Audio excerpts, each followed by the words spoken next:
Et je pense que là, ce qu'on veut montrer, c'est que dans tous ces quartiers dits difficiles, à problème, violents, tout ce qu'on veut, il y a des initiatives incroyables de solidarité et c'est ça qu'on veut montrer. Donc exceptionnellement pour ce 17 octobre, il n'y aura pas un grand rassemblement à un endroit, mais plein de petits rassemblements dans des endroits où il y a de belles solidarités. À Paris par exemple, ce sera dans le 20e où on a une bibliothèque de rue, donc un endroit où justement où on permet d'apporter le livre à des enfants qui ne l'ont pas toujours. Donc les habitants de ces quartiers dits entre guillemets à problème difficile se mobilisent, font de belles choses et c'est ça qu'on veut montrer. Et c'est pour ça qu'on dit faites-vous plaisir. Ben voilà, il y a des choses bien dans votre quartier, montrez-le nous. Alors moi je pense qu'il ne faut absolument pas jouer sur ce terme de concurrence entre les solidarités et de mettre en concurrence des réfugiés, des migrants qui arrivent et des pauvres, des personnes en situation de pauvreté en France. Il n'y a rien de pire que de mettre de la concurrence entre les deux.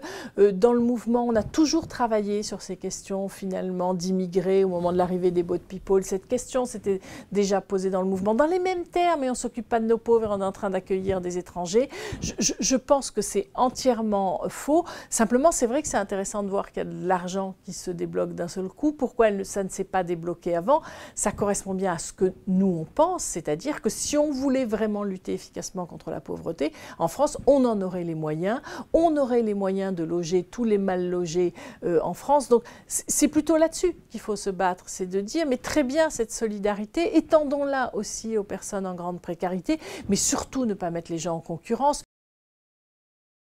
Je pense que le vrai travail aujourd'hui, c'est pas tant finalement de faire connaître le mouvement que de faire connaître ce que c'est que vivre dans la grande pauvreté et de réunir, on se plaint beaucoup de politiques qui n'agissent pas assez dans la lutte contre la pauvreté. Je pense que les politiques agiraient plus s'ils étaient soutenus par la société.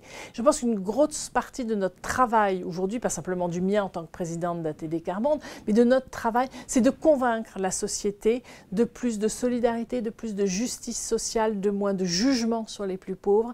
Et c'est ça qui fera qu'on avance. Donc oui, c'est effectivement communiquer, mieux se faire comprendre, que la société adhère plus à nos idées en général, mais qui sont celles de nombreuses associations pour lutter contre la pauvreté.